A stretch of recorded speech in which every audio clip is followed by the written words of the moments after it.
जय हिंद दोस्तों, स्वागत है आप सभी का माझी सा एजुकेशन पर। स्टार्ट करते हैं लैब असिस्टेंट केमिस्ट्री की क्लास। अपन पढ़ रहे थे आयनन ऊर्जा। आयनन ऊर्जा मतलब क्या होता है, मैंने बता दिया था। भाई किसी भी एटॉम से, परमाणु से कोई इलेक्ट्रॉन निकालना है तो आपको क्या करना पड़ेगा, कुछ एनर्जी देनी पड़ेगी। कुछ एनर्जी आपको देनी पड़ेगी, ऐसे अपने आप निकल के नहीं आ जाएगा। वो जितनी एनर्जी देनी होती है उसको बोलते हैं आयनन ऊर्जा। साफ बात, ठीक। अब उसमें बहुत सारे केस होते हैं कि भाई आयनन ऊर्जा किन किन चीजों पर निर्भर करती है। तो अपन ने पढ़ा था, साइज पढ़ा था, ठीक है, स्क्रीनिंग इफेक्ट पढ़ा था, इफेक्टिव न्यूक्लियर चार्ज पढ़ा था कि भाई जो आवेश ज्यादा होगा तो आकर्षण ज्यादा होगा, आकर्षण ज्यादा होगा तो अपने को ज्यादा जोर लगाना पड़ेगा, ज्यादा ऊर्जा देनी पड़ेगी इलेक्ट्रॉन को वहां से मुक्त करके धनायन बनाने के लिए। तो ये सब कुछ चीजें अपन ने पढ़ी थी। लास्ट में अपन ने पढ़ा था बेदन इफेक्ट, पेनिट्रेशन इफेक्ट, ठीक है। उसमें जो एस वाले जो ऑर्बिटल है वो नाभिक के आसपास होते हैं, न्यूक्लियस के काफी पास होते हैं, तो उनसे यदि आप इलेक्ट्रॉन निकालोगे तो साफ बात है आपको थोड़ा सा ज्यादा एफर्ट लगाना पड़ेगा, ज्यादा एनर्जी देनी पड़ेगी, समझ गए। तो उस केस में आयन ऊर्जा ज्यादा हो जाती है। अब लास्ट एंड सबसे इंपॉर्टेंट जो पांचवा फैक्टर जिसपे जो आयन ऊर्जा डिपेंड करती है वो है इलेक्ट्रॉनिक विन्यास, इलेक्ट्रॉनिक कॉन्फ़िगरेशन। सबसे इंपॉर्टेंट है, सबसे इंपॉर्टेंट है। इनमें देखना, ये जो मैंने पांच बताए ना, पांच में सबसे पहला साइज एंड ये दूसरा ये बस दो मामले समझ गए ना तो आप आयनन ऊर्जा का कोई भी सवाल सॉल्व कर लोगे। दो सबसे इंपॉर्टेंट दो मैटर, ठीक है, साइज एंड इलेक्ट्रॉनिक्स कॉन्फ़िगरेशन, दो चीजें देखनी है आपको बस, ठीक। अब देखो इलेक्ट्रॉनिक विन्यास क्या है। एक मैंने इलेक्ट्रॉनिक विन्यास लिखवाए थे आपको, मैंने बताया था कि भाई 1 से 30 तक तो आपको पता होनी चाहिए, 1 से 30 तक तो आपको पता होनी चाहिए और लिखने आने भी चाहिए कि हाँ इसका लिखना है कैसे कैसे। तो इसलिए प्लीज कृपया करके 1 से 30 तक माइंड में रख ले। और ऐसे भी मैंने आपको सारे मेथड बताए थे, सारे तरीके बताए थे, अच्छे से समझा रखा है कहाँ पे किसको कैसे पढ़ना है। रखने वाली कोई बात भी नहीं है। तो मैंने पहले जो पढ़ाया है उनको अच्छे से 1-2 बार पढ़ लो, उनको देख लोगे तो अपने आप चीजें क्लियर हो जाएगी आपकी, अपने आप, ठीक है। आपको रटने का काम ही नहीं है, वैसे भी 30 तक रट भी नहीं सकते, रटना फिर मुश्किल हो जाएगा, रटोगे तो भूल जाओगे, ठीक है। समझी हुई चीजें आसान होती है, आपके दिमाग पे बोझ भी नहीं पड़ता और काम अच्छे से होता है। अब देखिए, तो पांचवा है कि भाई इलेक्ट्रॉनिक विन्यास, इलेक्ट्रॉनिक कॉन्फ़िगरेशन पे जो आयनन ऊर्जा है वो किस प्रकार डिपेंड करती है, किस प्रकार वो निर्भर करती है। तो उसके लिए एक स्टेटमेंट है कि भाई अर्ध भरे व पूर्ण भरे जो ऑर्बिटल्स होते हैं वो स्थायी होते हैं। ये हमेशा ध्यान रखना, एक स्थायित्व की बात आती है, यदि स्टेबिलिटी की बात आती है तो ये ध्यान रखना कि जो अर्ध भरे व पूर्ण भरे जो ऑर्बिटल्स होते हैं वो क्या होते हैं, स्थायी होते हैं। और चूंकि जो चीज स्थायी होती है, जो व्यवस्था स्थायी है, स्टेबल है, उसमें से यदि आप एक इलेक्ट्रॉन निकालोगे तो साफ बात है आपको ज्यादा एफर्ट लगाना पड़ेगा, ज्यादा एनर्जी देनी पड़ेगी, ठीक है। तो उस केस में क्या हो जाएगा, आयनन ऊर्जा अधिक हो जाएगी। तो स्टेबल कोई भी है, स्टेबल भले ही वो एटॉम हो, आयन हो, ठीक है, उससे यदि इलेक्ट्रॉन निकालोगे तो साफ बात है आपको ज्यादा एनर्जी देनी पड़ेगी, ठीक है। हाँ भाई कोई चीज अपनी जगह सेट हो रखी है, स्टेबल है, बस बिल्कुल मस्त, मतलब उनकी यहाँ अपने तो सब कुछ बढ़िया है। अब उनको डिस्टर्ब करोगे तो साफ बात है, उनको डिस्टर्ब करोगे तो सामने वाले को गुस्सा आएगा, तो आपको ज्यादा एफर्ट लगाना पड़ेगा, समझ गए। तो मतलब वो वाली बात है, मतलब एक ये स्थायित्व तो ज्यादा होता है, बहुत ज्यादा स्टेबल होती है ये चीजें, ठीक है। जो अर्ध भरे और पूर्ण भरे, हाफ फिल्ड और कंप्लीटली फिल्ड, तो वो क्या होता है, मोर स्टेबल होते हैं। तो हेंस जो आयोनाइजेशन एनर्जी है वो क्या हो जाती है, आई हो जाती है, वो क्या हो जाती है, आई। एग्जांपल जैसे कि भाई आप किसी P3 यानी कि P में टोटल कितने 6 होते हैं, तो 3 भरे हुए, मतलब तीनों में एक एक एक, ठीक है, PX PY PPZ, ठीक है। तो उनमें से कोई भी निकालोगे तो साफ बात है ऐसा ही होगा कि आपको एनर्जी ज्यादा सप्लाई करनी पड़ेगी, आयनन ऊर्जा अधिक होगी। D5 हुआ, F7 हुआ, ये सब चीजें, ठीक, बात क्लियर। बाकी आपको ये चीज तो ध्यान है ना कि मैंने पहले जब आपको जो इलेक्ट्रॉनिक कॉन्फ़िगरेशन पढ़ाया था उसमें अच्छे से समझा रखा है कि भाई जब इलेक्ट्रॉन भरते हैं तब तो नियमों को फॉलो करना होता है। जब इलेक्ट्रॉन भरते हैं तब तो नियमों को फॉलो करना होता है, लेकिन जब बाहर निकालते हैं तो सबसे जो लास्ट वाला होता है उसमें से बाहर निकालते हैं। बात क्लियर, मैंने उसने बताया था, ठीक है। तो P6D10F14 ये है पूर्ण भरे हुए, इसमें से भी निकालोगे तो बात इस टाइप की आएगी, ठीक है। अब देखो कुछ एग्जांपल्स मैं आपको बताता हूं, कुछ अपवाद जो मतलब इसी कारण होते हैं, इस इलेक्ट्रॉनिक कॉन्फ़िगरेशन के कारण ही अपवाद होते हैं। आपको भाई ध्यान है कि क्या होता है, अगर मैं यहां लिखूं सारी चीजें, तो हाइड्रोजन से स्टार्ट, हाइड्रोजन हीलियम, फिर इस साइड लिथियम, फिर beryllium boron, sorry beryllium boron, carbon, nitrogen, oxygen, fluorine, neon, ठीक है, sodium, magnesium, aluminium, sodium, magnesium और एल्यूमिनियम। तो इनको आप जब देखोगे तो आपको पता है, जब किसी पीरियड में लेफ्ट टू राइट जा रहे हो, लेफ्ट टू राइट जा रहे हो, क्या होगा, साइज डिक्रीज होता है। साइज क्या होता है, डिक्रीज होता है। आकार क्या होता है, घटता है।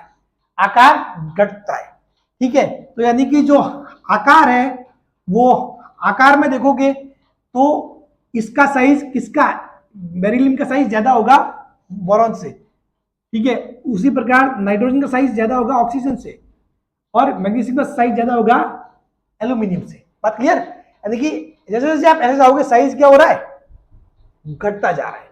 साइज क्या जा रहा है, सॉरी ये तो नियॉन के बाद फ्लोरीन, ये वाला पार्ट नियॉन के बाद इस तीसरे वाले पीरियड में आ जाएगा, थर्ड आवर्त में, ठीक है। यहाँ लिख लेना, हाँ मैं इसको थोड़ा लाइन में से लिख लिया, आप मतलब कंफ्यूज नहीं हो जाओ।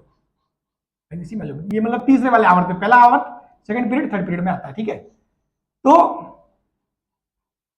मैग्नीशियम, एल्यूमिनियम, तो ऐसे ये चीजें चलती। तो मैग्नीशियम का साइज ज्यादा है एल्यूमिनियम से। बात क्लियर। अब यदि यदि आयनन ऊर्जा की बात करो, आयनन ऊर्जा की इसकी, तो साफ बात है भाई, साइज इसका ज्यादा, तो साइज ज्यादा तो वो बाहरी कोश में जो इलेक्ट्रॉन है, आउटर कोश वाला इलेक्ट्रॉन, वो ज्यादा दूर होगा। तो ज्यादा दूर होगा तो अपन आसानी से निकाल सकते हैं। तो यानी कि साइज का उल्टा होता है आयन एनर्जी, ठीक है। तो यानी कि बेरिलियम की जो आयन एनर्जी है वो कम होगी और बोरॉन की ज्यादा होगी। समझ गए। इसी प्रकार इसका देखोगे तो नाइट्रोजन की आयन एनर्जी कम होगी और ऑक्सीजन की ज्यादा होगी। क्यों, क्योंकि ऑक्सीजन का साइज कम है।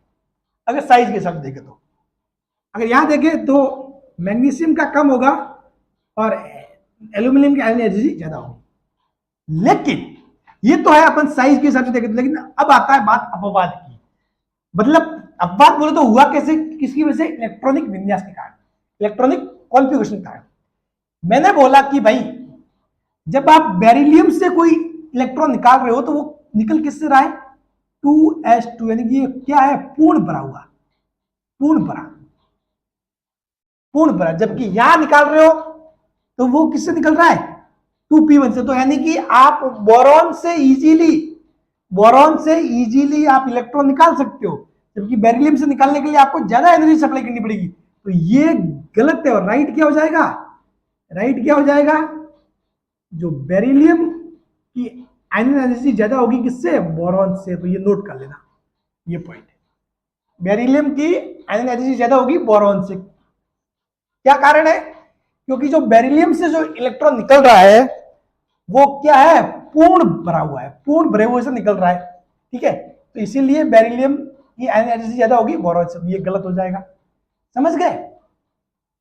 इसी प्रकार नाइट्रोजन और ऑक्सीजन के लिए देखोगे, जब नाइट्रोजन से निकाल रहे हो तो वो किससे निकल रहा है, हाफ फील्ड। ये क्या है, P3 क्या है, आधा भरा हुआ, आधा भरा हुआ इससे निकल रहा है। तो ये इसके लिए N की जो एनर्जी नाइट्रोजन की वो ऑक्सीजन की क्या होगी, ज्यादा होगी। तो ये भी क्या हो जाएगा, गलत साबित हो जाएगा। और रियल में क्या होगा, ये होगा। कारण इलेक्ट्रॉनिक कॉन्फ़िगरेशन वाला रूल कहता है कि भाई जो हाफ फील्ड और जो कंप्लीटली फील्ड होते हैं उन वो ज्यादा स्टेबल होते हैं। तो ज्यादा स्टेबल है तो उनके लिए आयन एनर्जी वो भी क्या होगी, आई होगी, क्योंकि उनसे इलेक्ट्रॉन निकालना मुश्किल होगा।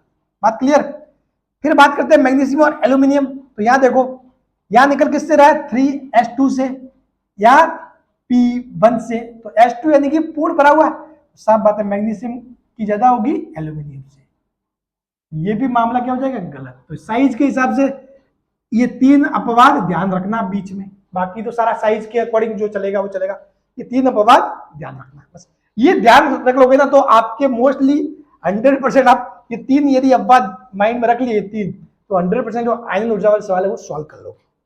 समझ गए। अब बहुत सारे बच्चे पूछेंगे सर जो भेदन इफेक्ट है, पेनिट्रेशन इफेक्ट, और जो इलेक्ट्रॉनिक कॉन्फ़िगरेशन में किसको देखे कि भाई सर यहां देखो, यहां पे ऐसा भी तो हो सकता है कि जो एस है तो एस का पेनिट्रेशन इफेक्ट ज्यादा होता है तो इसलिए आप एस से निकाल रहे हो, ठीक है, तो आपको ज्यादा एनर्जी सप्लाई वो करनी पड़ेगी, ठीक है। या भी वो होगी वो चीज है कि जब एस से निकाल रहे हो तो ज्यादा एनर्जी सप्लाई करनी पड़ेगी। तो साफ बात है भाई, ये जो इलेक्ट्रॉनिक कॉन्फ़िगरेशन और पेनिट्रेशन इफेक्ट दोनों एक दूसरे को सपोर्ट कर रहे हैं, या तो कोई बड़ी बात ही भी दोनों का काम ही ये है, एक ही टाइप का काम कर रहे हैं, ठीक है, तो इसमें कोई बड़ी बात ही नहीं है। मान लो कुछ अगर कहीं जगह ऐसा हो जाए, ठीक है, कि भाई कुछ चीजें कि ये रोल और ये रोल दोनों रोल साथ में आ जाए तो डोमिनेशन किसका होगा, डोमिनेशन आप किसको इफेक्ट में सोचना, किसके बारे में, इलेक्ट्रॉनिक कॉन्फ़िगरेशन के बारे में, इलेक्ट्रॉनिक विन्यास सोच के चलना है बस।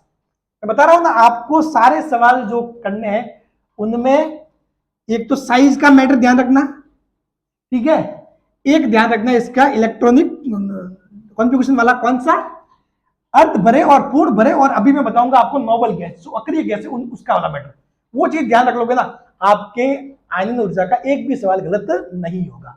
आपको क्या बोले, वो स्क्रीनिंग इफेक्ट हुआ, टोटल निगेटिव चार्ज वगैरह, वो उसके बारे में ध्यान रख के कुछ भी सीक्वेंस करने का, हाँ, लेकिन वैसे पता जरूर रखना कि उसका इफेक्ट क्या होता है, क्योंकि बहुत बार एग्जाम में पूछ लेंगे कि भाई आयनन ऊर्जा बढ़ने से, सॉरी, आकार बढ़ने से आयनन ऊर्जा बढ़ती है, आकार बढ़ने से आयनन ऊर्जा घटती है, इफेक्टिव न्यूक्लियर चार्ज बढ़ने से आयनन ऊर्जा घटती है, इफेक्टिव इस हिसाब से जरूर याद रखना। लेकिन जब आप किसी का ऑर्डर फाइल करोगे, आपको दे देंगे भाई एक दे दिया कार्बन, नाइट्रोजन, ऑक्सीजन, फ्लोरीन, इन चारों को इंक्रीजिंग या डिक्रीजिंग ऑर्डर में जमाओ, उस केस में क्या करना, आपको कुछ नहीं सोचना, दो चीजें सोचनी, तो साइज वाला मैटर, फिर देखो कि इसमें कुछ अपवाद बन रहा है क्या इस इलेक्ट्रॉनिक कॉन्फ़िगरेशन के कारण, समझ गए, तो वो देखना है। बात क्लियर। चलिए बढ़ते हैं आगे। अब देखिए, अब देखते हैं इनर्ट गैस वाला मैटर, अक्रिय गैस जिनको नोबल गैस बोलते हैं वो। तो देखो अक्रिय गैसों की जो आयनन ऊर्जा है वो उनका जो नेबर है एलिमेंट उसकी अपेक्षा अत्यधिक होती है, कारण पूर्ण अष्टक विन्यास। क्या कारण होता है, पूर्ण अष्टक विन्यास। जब भी आप इन अक्रिय गैसों को देखोगे, हरभजन, नेरा, अग्रगर, कार्तिक, जीरो, रन, यानी कि हीलियम, नियोन, आर्गन, इनको देखोगे तो इनका जो पूर्ण अष्टक विन्यास होता है, इसके कारण इनकी जो आयनन ऊर्जा है, इनका नेबर, ठीक है, इनका जो नेबर है उसकी तुलना में ये अत्यधिक स्थायी होते हैं, तो इसलिए इनके लिए आयनन ऊर्जा क्या होगी, ज्यादा होगी। अगर इनको ही देखे खुद को कि भाई इनकी सीरीज तो क्या अपना समूह हुआ, तो इनमें तो आप ऐसे जाओगे तो साइज बढ़ेगा, साइज बढ़ेगा तो क्या होगा, आयनन ऊर्जा घटेगी, साइज बढ़ेगा तो आयनन ऊर्जा घटेगी, ठीक है। लेकिन अपन बात कर रहे हैं किसकी, एक पीरियड में, ठीक है, जैसे कि नियोन के पास इन हो गया, ठीक है, और चीजें, मतलब अब इसकी और इसकी जब आप तुलना करोगे तब ये फैक्टर काम में आएगा। कौन सा वाला, ये इनर्ट गैस वाला। बात क्लियर। अभी मैं आपको सारी चीजें बताऊंगा, आगे मैं पूरा लाइन लिख के बता दूंगा कैसे क्या है। तो the ionisation energy of inert gases are greater than of their neighbour element reason due to their complete octet NH2P6 configuration. इस कॉन्फ़िगरेशन में से आप इलेक्ट्रॉन बाहर निकालोगे तो साफ बात है वो महंगा पड़ेगा, आपको एनर्जी ज्यादा लगेगी, और वैसे भी आपको पता है कि इनका नाम ही क्या है, अक्रिय गैस है, यानी कि ये रिएक्शन में बहुत रेयर केस में पार्टिसिपेट लेती है। स्टार्टिंग में तो यही समझ लिया गया था कि मैंने बताया था ना कि पहले तो यही समझ लिया गया था कि ये पार्टिसिपेट ही नहीं करती है, ये किसी क्रिया में भाग ही नहीं लेती है, लेकिन बहुत रेयर केस में भाग तो लेती है, बहुत रेयर केस में, इसीलिए इनको क्या बोलते हैं, अक्रिय गैस बोलते हैं, ठीक है, विच इज हाईली स्टेबल। समझ गए, ये ध्यान रखना। अब एक थोड़ा सा आपके लिए इस सीक्वेंस को रटना नहीं है, समझना है, ठीक है, इस सीक्वेंस को रटना नहीं है, समझने के लिए इस सीक्वेंस मैंने बताया कि जो आयनन ऊर्जा का सीक्वेंस है वो बता रहा हूं। यदि कोई इलेक्ट्रॉनिक कॉन्फ़िगरेशन पता है तो उसमें देखो कि भाई कहीं पे S2P6 है तो साफ बात है S2P6 का आयन एनर्जी ज्यादा होगी किसके बदले S2P5, क्योंकि इसमें जो इलेक्ट्रॉन निकल रहा है वो कहां से निकल रहा है, पूर्ण भरे हुए, यानी कि ये जो P6 क्या पूरा भरा हुआ है। फिर आएगा S2P5, फिर S2P क्या 4 आना चाहिए, लेकिन नहीं 4 नहीं, आगे पहले क्या आएगा S2P3, कारण हाफ फील्ड, आधा भरा हुआ, तो आधा भरा हुआ तो ज्यादा स्टेबल, तो उसके लिए आयन ऊर्जा अधिक, ठीक है। फिर उसके बाद S2P4 आएगा, फिर उसके बाद आएगा S2P2, फिर क्या आएगा S2P2, ठीक। अब देखो फिर उसके बाद ये हो गया, यहां से निकाल सकते हो। फिर जो S2P1 और S2 देखोगे तो इसमें जो पूरा भरा हुआ, पूर्ण भरा हुआ S2, ये तो ये भी इफेक्ट हो सकता है, या फिर दूसरा जो भेदन प्रभाव है पेनिट्रेशन इफेक्ट, वो भी देख सकते हो। दोनों क्या है भाई, ये जो भेदन प्रभाव penetration effect and electronic configuration दोनों एक दूसरे को सपोर्ट ही कर रहे हैं, ठीक है, तो इसलिए ज्यादा सोचने की बात नहीं है, ठीक है। और S2P1 उसके बाद ये आएगा, फिर उसके बाद इसमें से निकाल सकते हो, बात क्लियर, ठीक है। हाँ, क्योंकि इस P1 में से आसानी से निकाल सकते हो, इसमें से निकाल थोड़ा मुश्किल होता है, बात क्लियर। तो इसको समझना, रटना बिल्कुल भी नहीं है, लिखना है, और इसको समझना कि ऐसा क्यों हो रहा है, जो मैंने फैक्ट बताया उनके बेसिस पे ये चीजें हो रही है, बात क्लियर। चलिए बढ़ते आगे। अब देखो, अब जो ये आपके सामने है ना, वो रामबाण है, वो क्या है, रामबाण है। एक्चुअली में मैंने पूरा एनालिसिस किया, बहुत सारे सवाल देखे, अब तक भले कोई भी कॉम्पिटिशन एग्जाम हो, भले वो जेई का हो या फिर दूसरा जैसे कि मेडिकल वाला हो या कुछ भी हो, अधिकतर जो 90% सवाल पूछे गए हैं वो ये है, ये आपके सामने है, बस 90% यही, इन्हीं में से कोई 3-4 उठा के सीक्वेंस पूछ लिया गया है, बस सीधी सी बात है। 90% सवाल यही पे आसपास बनते हैं इन्हीं चीजों से, ठीक है। तो देखो है क्या, मैंने लिए है सेकेंड पीरियड, दूसरा जो आवर्त है उसके एलिमेंट, और उसमें देखो ये आयनन ऊर्जा क्या हो रही है, बढ़ रही है। आयनन ऊर्जा यहां से यहां तक क्या हो रही है, बढ़ रही है, ठीक है। ये है आयनन ऊर्जा का सीक्वेंस, इसका है आयनन ऊर्जा का सीक्वेंस, इसकी आयनन ऊर्जा अधिक, इसकी कम कम कम कम कम, सबसे कम, ठीक है। ये तीसरा पीरियड, इसमें देखो तो इसकी सबसे कम, फिर इसकी ज्यादा ज्यादा ज्यादा, समझ गए। तो ये जैसे कि अगर साइज के हिसाब से देखे, साइज के हिसाब से, ठीक, तो जैसे कि आपको पता है कि भाई हीलियम के बाद क्या था, लिथियम, ठीक है, फिर लिथियम और फिर beryllium, boron, carbon, nitrogen, oxygen, fluorine, neon, ठीक है। यहां पर देखो sodium, magnesium, aluminium, silicon, sulphur, phosphorus, chlorine, organ, okay. अब देखो आपको पता हो कि लिथियम से लगाकर यहां तक साइज क्या होता है, डिक्रीज होता है, साइज घटता है, साइज क्या होता है, डिक्रीज होता है, साइज डिक्रीज होता है। यहां भी देखोगे तो यहां से यहां तक साइज डिक्रीज होता है, समझ गए, साइज डिक्रीज होता है। जबकि इसका साइज, चूंकि ये पे वंडरवॉल फोर्स लगते हैं तो इसका साइज सबसे ज्यादा हो जाता है, इसका साइज क्या हो जाता है, सबसे ज्यादा हो जाता है। ये एक्चुअली में साइज के मैटर में कहां आएगा, यहां पे आ जाएगा, और ये नियॉन कहां जाएगा, यहां जाएगा। तो भाई साइज डिक्रीज होता है और इसका साइज सबसे ज्यादा होता है, किस कारण, वंडरवॉल फोर्स वगैरह। तो आप देखोगे कि भाई यहां से यहां जा रहे हो, साइज डिक्रीज हो रहा है, तो साफ बात है जो आयनन ऊर्जा है, भाई साइज घट रहा है, तो आयनन ऊर्जा क्या होनी चाहिए, बढ़नी चाहिए। आयनन ऊर्जा क्या होनी चाहिए, बढ़नी चाहिए, तो ऐसे होना चाहिए, ठीक है। यदि इसको छोड़ दो थोड़ी देर के लिए, ऐसे होना चाहिए, ठीक है, सॉरी, हाँ मतलब वही, साइज घट रही है तो आयनन ऊर्जा बढ़नी चाहिए। तो देखो, अब देखो सीक्वेंस देखो, लिथियम से ये, फिर कार्बन, ये सेम है, यहाँ पे ये बदल गया, ये फ्लोरीन तक से हमारा है। अब ये बीच बीच में कुछ चेंजेस आ रहे हैं क्या, एक तो ये वाला आ गया, ये वाला अपवाद, तो ये ध्यान रखना, ये क्या है, अपवाद है, एक्सपेक्टेशन। इन चीजों को तो पूरा पूरा समझ के अच्छे से खोपड़ी बिठा लेना, सवाल लगभग यही से आसपास बनते हैं, ठीक है। तो ये देखो, ये मैंने बताया आपको अपवाद।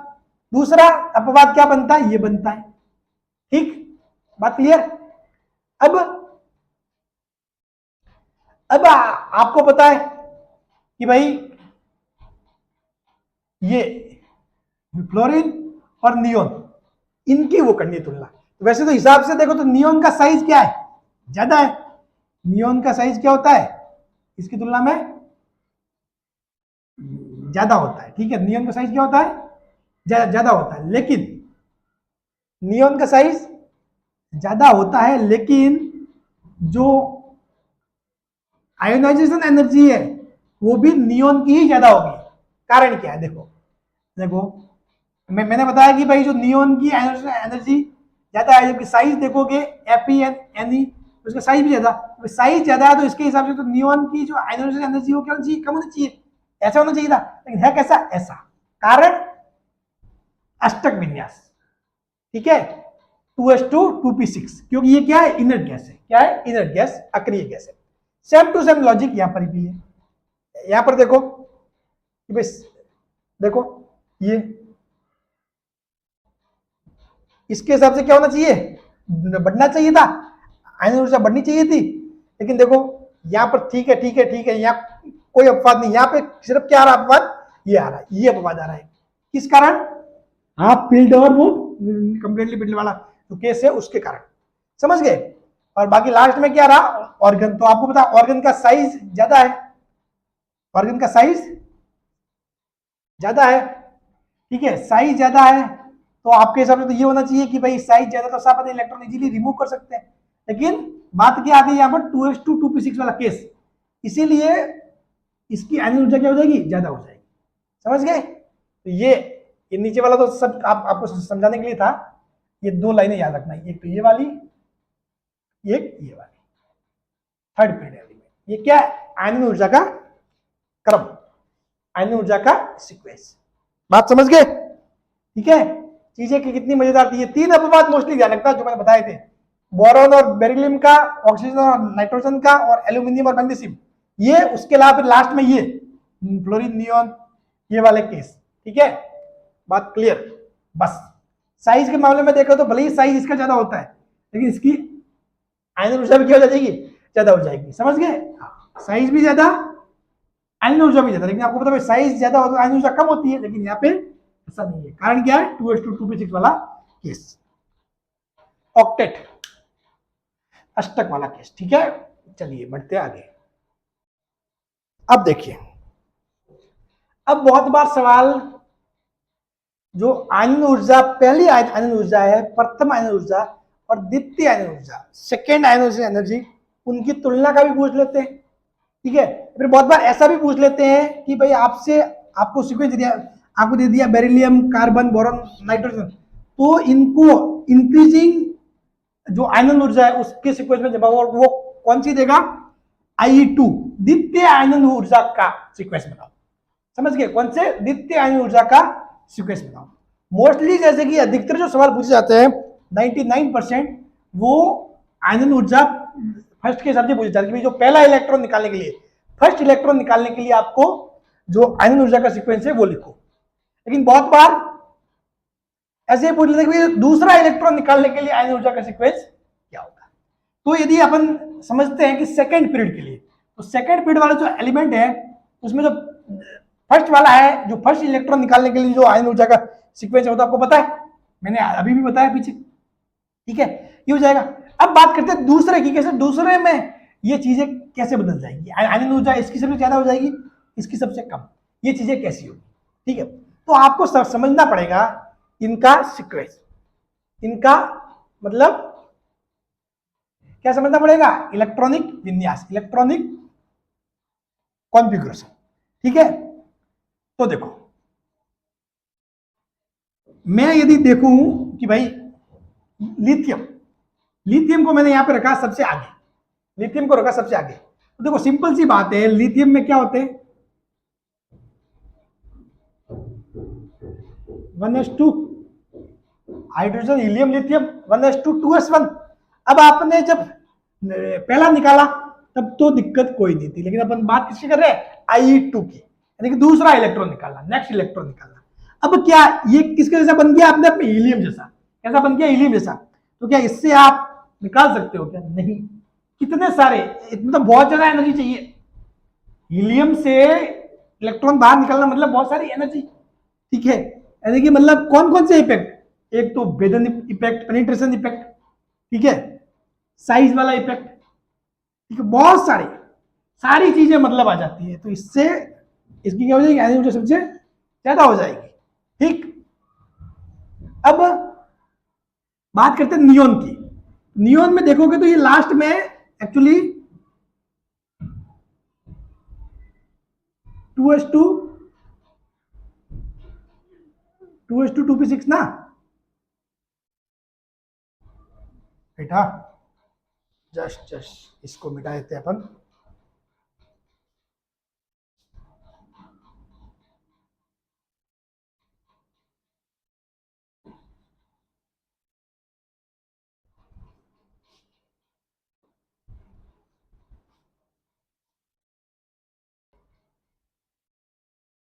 तो देखोगे आप जो नियोन होता है, नियोन के लिए अगर मैं देखूं तो एक्चुअली 1s2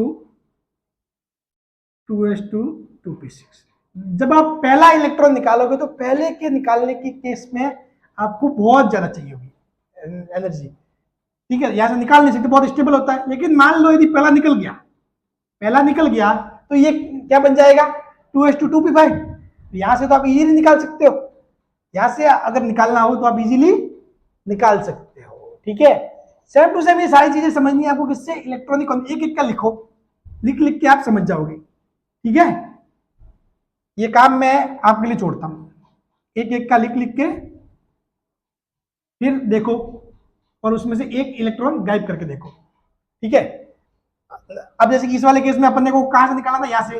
अब जैसे कि इसके लिथियम वाले केस में अपने को निकालना था 1s2 से, दूसरे की बात कर रहे हैं, पहला निकाल के फिर उसके बाद सेकेंड, फिर हाइड्रोजन, हीलियम, लिथियम, बेरिलियम, ठीक है।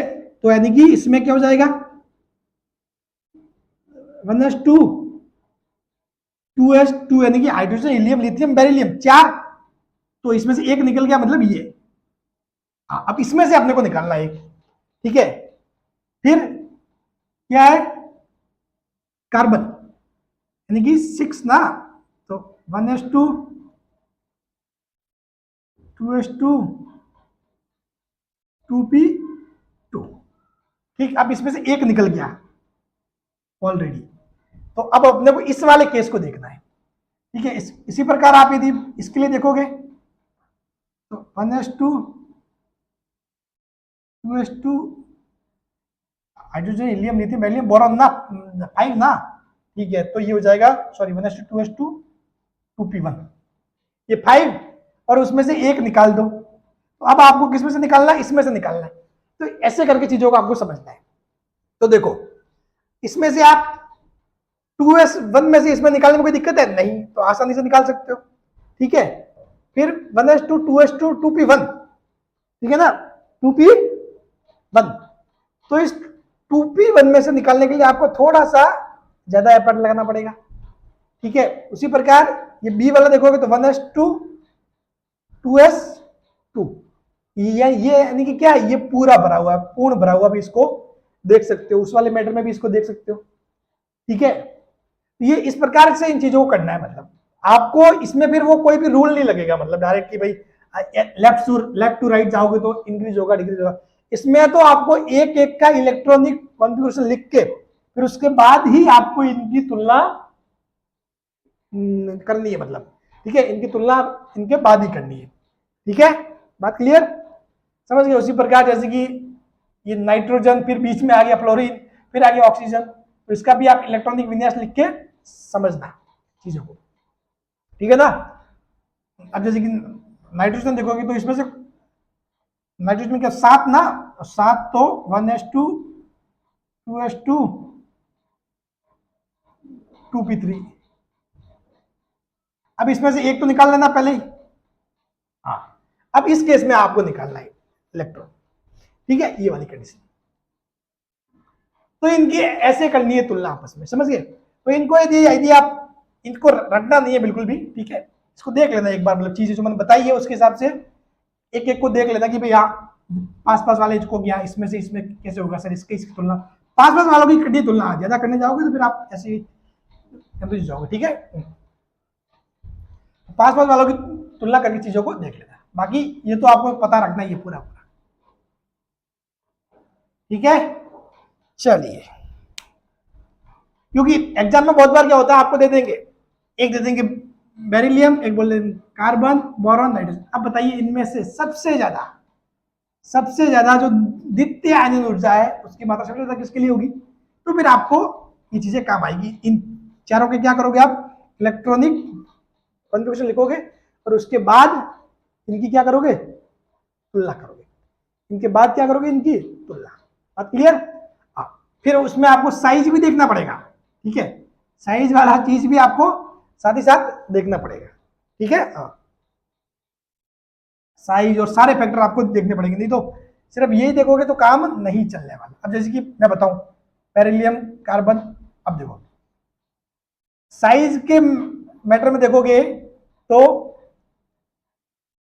बेरिलियम, बोरॉन, कार्बन और नाइट्रोजन, तो साइज क्या हो रहा है, डिक्रीज हो रहा है, साइज क्या हो रहा है, डिक्रीज हो रहा है, साइज क्या हो रहा है, ऐसे डिक्रीज हो रहा है। साफ बात है, जो आयनिक ऊर्जा वो क्या होगी, इंक्रीज होगी, आयनिक ऊर्जा क्या होगी, इंक्रीज होगी। तो यहां से एक बात तो समझ में आ रही है कि सीक्वेंस क्या होगा, एन, सबसे ज्यादा किसका होगा, एन का, ठीक है। उसके बाद लास्ट में बी, लास्ट में क्या आ जाएगा, बी आ जाएगा। लेकिन अब दिक्कत का कहां रही है, मैटर कहां पे बिगड़ा है, यहाँ पे सी एन बी वाला। तो सी एन बी को देखो, सी एन बी वाले देखो, इन दोनों को देखो, समझो, इन दोनों को देखोगे तो इसमें किसे जा रहा है, 2p1 से जा रहा है, तो इजीली निकाल सकते हो। लेकिन इसमें कहां से जा रहा है, हाफ फील्ड भी बोल सकते हो, या फिर जो पेनिट्रेशन इफेक्ट है, विद्युत प्रभाव, वो भी बोल सकते हो इसको। तो साफ बात है, इसके लिए जो आयनिक ऊर्जा वो क्या होगी, ज्यादा हो जाएगी, इसके लिए आयनिक ऊर्जा क्या हो जाएगी, ज्यादा हो जाएगी। तो इसीलिए यहाँ पे बोरॉन का आ जाएगा, यहाँ आ जाएगा, और कार्बन पीछे चल जाएगा। बात क्लियर।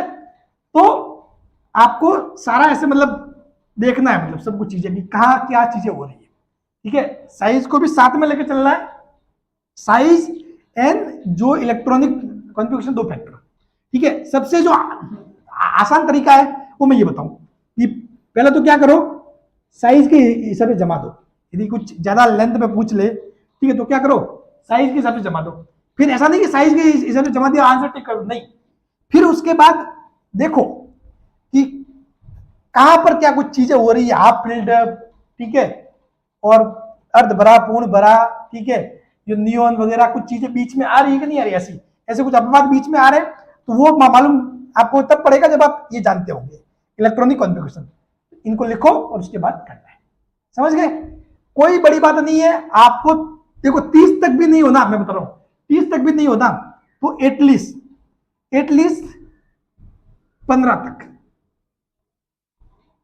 15 तक तो खोपड़ी में बिठा के रखना इलेक्ट्रॉनिक विन्यास। वैसे तो 30 तक रखने, बाकी 15 तक तो खोपड़ी में एक एक का बिठा के रख लेना, ठीक है। और बस आपको एटलीस्ट सबसे बड़ी बात तो ये कि आपको उसका एटॉमिक नंबर ध्यान होगा ना, और आपको जो इलेक्ट्रॉन फील करने का रूल पता होगा कि भाई इलेक्ट्रॉन कैसे बढ़ते हैं, तो आप आसानी से लिख दोगे इलेक्ट्रॉन को, ठीक है, समझ गए। वो साथ मैंने आपको पहले बता रखा है। चलिए बढ़ते हैं आगे। अब देखो, अब तक जो भी अपन ने मातापच्ची की है, इसका पूरा सार बिल्कुल सरल शब्दों में, ठीक है। अब आप ये मत करना कि सर ये बता देते पहले हमको, ठीक है, इतनी सी तो बात है, ठीक है, ये बता देते। तो देखो डायरेक्ट यही बताता तो फिर आपकी खोपड़ी में कुछ बैठता ही नहीं, ठीक है। चीजें अपन ने पूरी समझ ली। अब मैंने आपको एक सिंपल सा सरल तरीका बना के आपके सामने में पेश कर दिया। बात क्या है, देखो किसी पीरियडिक टेबल में जो समूह होता है, वर्ग, उसमें ऊपर से नीचे जाओगे तो ऊपर से नीचे जाने पर आयनिक ऊर्जा का मान क्या होता है, घटता है। कारण आप यदि ऊपर से नीचे जा रहे हो तो क्या होगा, आकार बढ़ता है, साइज क्या होता है, बढ़ता है, और साइज बढ़ेगा, साइज बढ़ेगा तो क्या होगी, आयनिक ऊर्जा का मान क्या होगा, घटेगा। आयनिक ऊर्जा का मान क्या होगा, घटेगा, समझ गए। तो ऊपर से नीचे जाने पर आयनन ऊर्जा का मान घटता है। इसमें कोई अपवाद नहीं है, उसमें कोई एक्सक्यूज वगैरह नहीं, चीजें सॉरी मतलब कोई क्या बोलते हैं, मतलब ऐसी कोई मैटर ही नहीं है, ठीक है, कुछ ऐसी चीज नहीं है जिसकी वजह से आपको सोचना पड़े कि मतलब वो क्या देखना है, आप सिर्फ साइज देखना है, यहाँ पर सिर्फ साइज देखना है, ठीक है, किसी भी चीज को यहाँ पर और चीज को उसके बारे में नहीं सोचना कि ये फैक्टर आ सकता है कि वो फैक्टर आ सकता है, ठीक है, ओनली फॉर यहाँ पे क्या फैक्टर आएगा, साइज, ठीक, तो यहाँ पे साइज वाला फैक्टर आएगा और क्या होगा, साइज वाले फैक्टर के कारण आयनन ऊर्जा का मान ऊपर से नीचे जाओगे तो घटेगा, यहाँ कोई अपवाद नहीं है, ठीक, टॉप टू बॉटम जो आयनाइजेशन एनर्जी हो क्या होगी, डिक्रीज होगी, क्या कारण है, रीजन साइज इंक्रीज होता है, तो टॉप टू बॉटम क्या होगा, आयनन ऊर्जा घटेगी, लिख लो बड़े बड़े शब्दों में बिल्कुल अच्छे से, कोई अपवाद नहीं इसमें, ठीक है। अब बात आती है इंपॉर्टेंट, आता है आवर्त, पीरियड, ठीक है, तो पीरियड में एक्चुअली बाई से दाई जाने पर क्या होता है, लेफ्ट टू राइट, बाई से दाई यानी कि लेफ्ट टू राइट, जो आयनन ऊर्जा है वो क्या होती है, बढ़ती है, आयनाइजेशन एनर्जी बढ़ती है, क्या कारण होता है, साइज कम होता है, साइज क्योंकि लेफ्ट टू राइट जाता है तो साइज डिक्रीज होता है और इफेक्टिव न्यूक्लियर चार्ज वो क्या होता है, बढ़ता है, इफेक्टिव न्यूक्लियर चार्ज बढ़ता है, इसीलिए लेफ्ट टू राइट जाओगे तो क्या होगा, आयनन ऊर्जा बढ़ेगी, लेफ्ट टू राइट जाओगे तो लेफ्ट टू राइट जाओगे तो आयनन ऊर्जा क्या होती है, बढ़ती, reason size and effective nuclear charge, size तो क्या होता है, कम होता है और इफेक्टिव न्यूक्लियर चार्ज बढ़ता है, इसीलिए क्या होता है, लेफ्ट टू राइट जाने पर, बाएं से दाएं जाने पर आयनन ऊर्जा बढ़ती है, बात क्लियर, ये तो हो गया नॉर्मल जो आपको समझना है।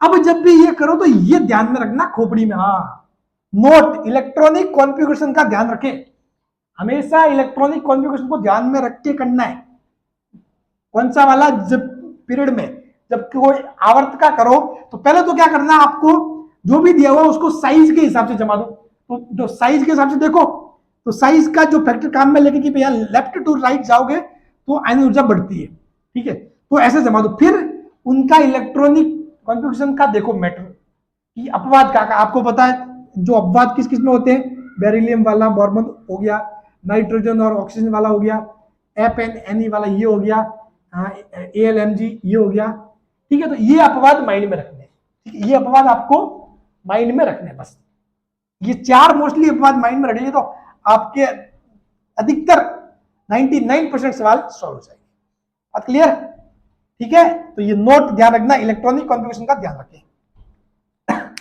ये हो गया आपके सार। चलिए अब करते हैं कुछ क्वेश्चंस,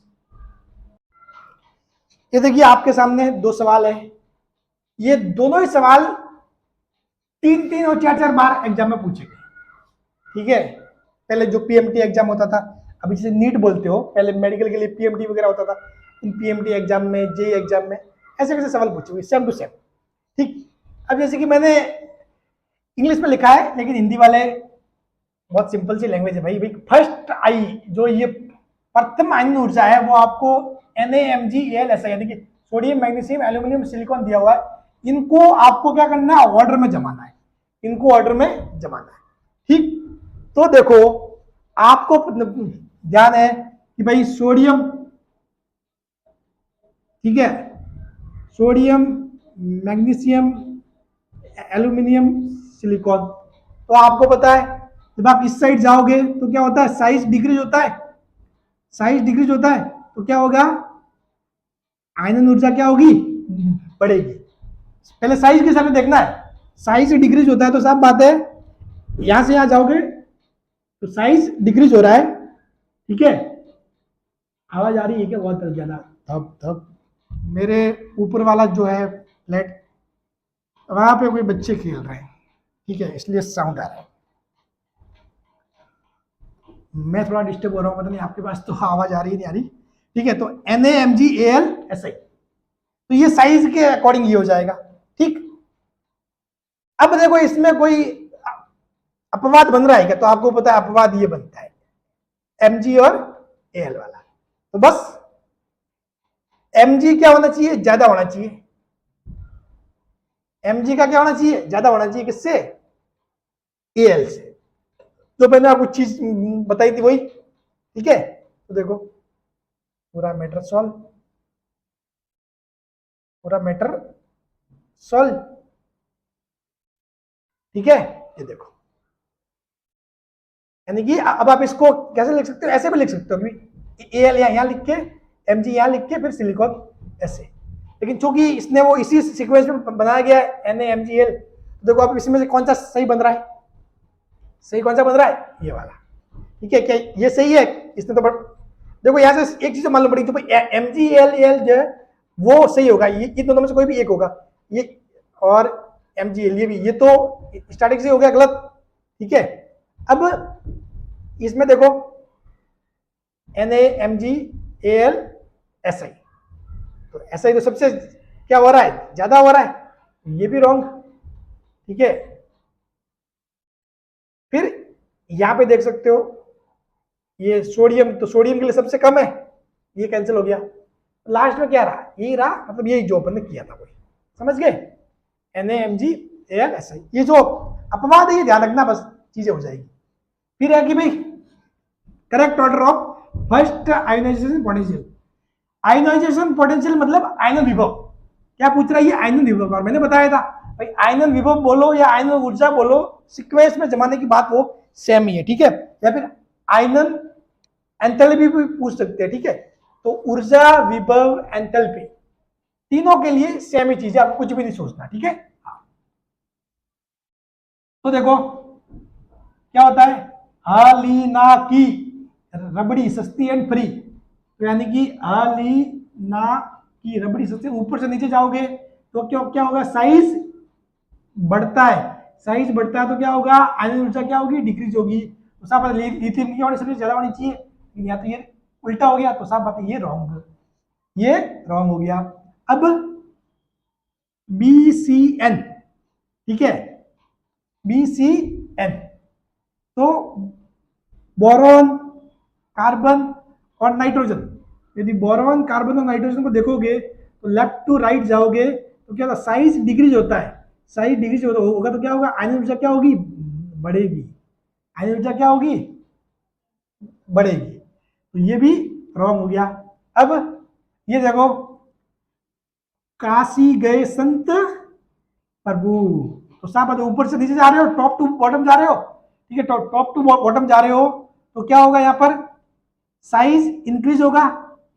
ठीक है, साइज इंक्रीज होगा तो क्या होगा, आयनाइजेशन एनर्जी डिक्रीज होगी। तो सबसे ज्यादा, ठीक है एक मिनट, काशी गए, तो साइज जर्मेनियम, तो क्या ये सही बन रहा है क्या, चाह बेटा मांगे, नहीं नहीं सॉरी सॉरी, टॉप टू जब जाओगे बॉटम तो क्या होगा, साइज, अरे रे रे, हाँ वही कह रहा हूँ, साइज बढ़ेगा, साइज बढ़ेगा तो साफ बात है जो आयनन ऊर्जा है वो क्या होगी, घटेगी, आयनन ऊर्जा क्या होगी, घटेगी। ठीक है, तो देखो ये भी नहीं है पॉसिबल, सही कौन सा वाला बैठेगा, ये बेटा मांगे कन्या सुंदर, कार सुंदर, ये ना, बेटा मांगे, ये क्या है टॉप टू बॉटम वाला, टॉप टू बॉटम दे रहे तो साइज क्या होगा, बढ़ेगा, साइज बढ़ रहा है तो आयनन ऊर्जा क्या होगी, घटेगी। ज्यादा किसकी होगी, बेरिलियम की, फिर मैग्नीशियम, फिर Ca कैल्शियम। तो सही कौन सा होगा, बी वाला। बात क्लियर। वैसे जो टॉप टू बॉटम वाला खेल है उसमें तो कोई बड़ी बात नहीं, सिंपल सा। ठीक है, आपको याद रखना है, उसमें कोई अपवाद है नहीं। लेफ्ट टू राइट वाले में आपको पता करना है।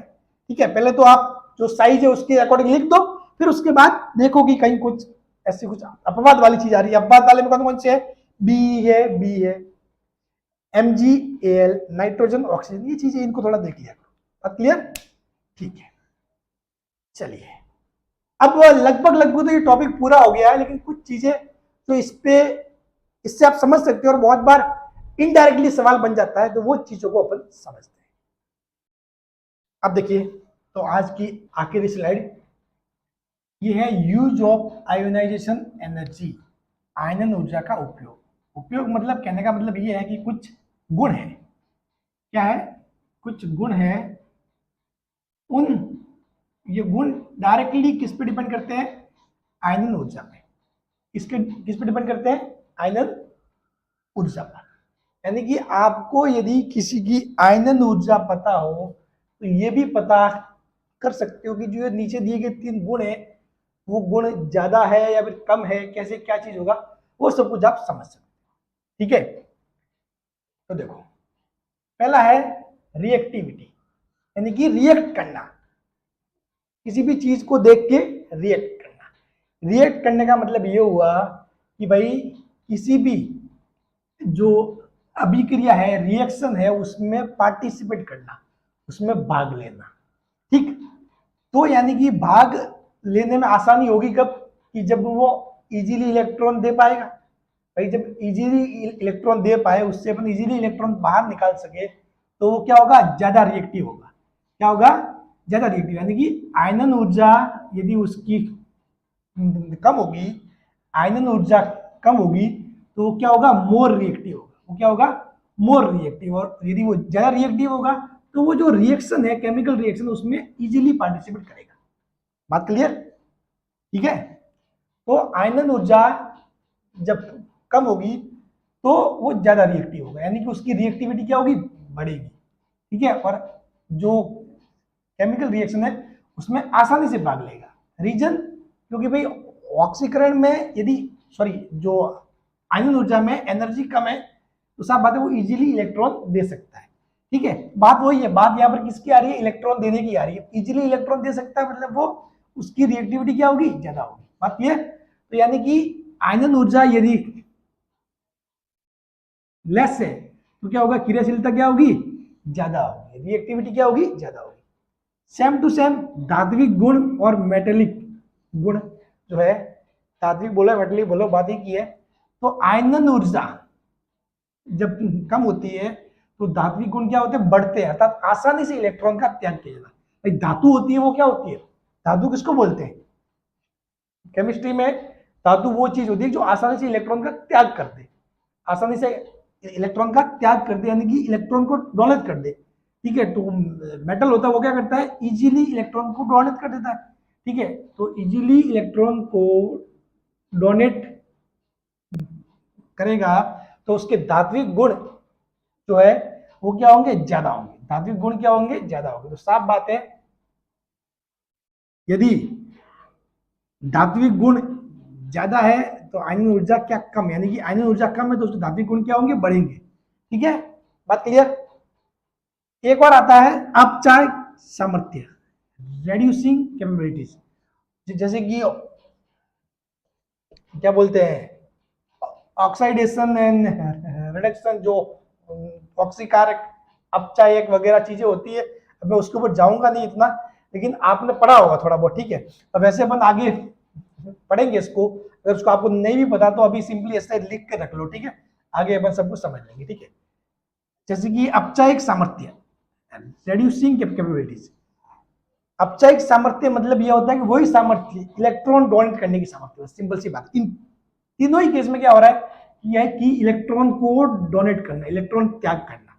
ठीक है, जो इलेक्ट्रॉन इजीली त्याग करेगा वो मोर रिएक्टिव होगा, इलेक्ट्रॉन इजीली त्याग करेगा उसमें मेटेलिक गुण ज्यादा होंगे। इलेक्ट्रॉन इजीली त्याग करेगा यानी कि वो ज्यादा अपचायक होगा, उसमें अपचायक सामर्थ्य क्या होगी, ज्यादा होगी। तो यानी कम आयनन ऊर्जा वाला हाईएस्ट क्या होता है, अपचायक, यानी कि वो बहुत बड़ा अपचायक होता है। ठीक है, कम आयनन ऊर्जा वाला क्या होता है, बहुत बड़ा अपचायक होता है। ठीक, बात क्लियर? यानी कि बहुत बड़ा अपचायक बनेगा कब, जब वो इलेक्ट्रॉन का त्याग करेगा, इलेक्ट्रॉन को डोनेट करेगा। समझ गए? तो तीनों ही केस में क्या है कि भाई, और तीनों ही केस देख लो। अब आपको सवाल एग्जाम में कैसे भी घुमा फिरा के पूछ सकते हैं, आपको डायरेक्ट इस आयनन ऊर्जा का नहीं पूछ के बताइए धात्विक गुण कहां से किसमें बढ़ रहे हैं, घट रहे हैं, या फिर इन चार में से किसमें धात्विक गुण ज्यादा है। तो धात्विक गुण ज्यादा किसमें होंगे, जिसकी आयनन ऊर्जा कम होगी। समझ गए? तो ऐसे, तो ये हो गया संबंध इनमें। समझ गए? तो डायरेक्टली इनडायरेक्टली आपको कैसे भी सवाल पूछा जा सकता है। तो आपको इनका और आई का लिंक पता होना चाहिए। तो देखो लिंक में क्या उल्टा है, सभी में उल्टा है। ठीक है, ये घटेगा तो ये बढ़ेगा, ये भी घटेगा तो बढ़ेगा, घटेगा तो बढ़ेगा। समझ गए? और इन तीनों ही कैसे बात वही है कि इलेक्ट्रॉन को त्याग करना, डोनेट करना। तो साफ बात है, जब आयनन ऊर्जा लेस होगी तब वो क्या होगा, इजीली इलेक्ट्रॉन को डोनेट कर पाएगा। बात क्लियर? चलिए, तो मैं उम्मीद करता हूं कि आपको आसानी से ये टॉपिक जो आयन ऊर्जा वो समझ में आ गया होगा। फीडबैक जरूर देना कि सर मजा आया या नहीं आया। ठीक है, ये सारे गुण, reactivity, metallic properties, reducing capabilities, ये तीनों के तीनों गुण इंक्रीज होंगे, तीनों के तीनों गुण इंक्रीज होंगे यदि इनकी जो आयोनाइजेशन एनर्जी है वो डिक्रीज हो। बात क्लियर? चलिए, थैंक यू सो मच, मिलते हैं नेक्स्ट क्लास में।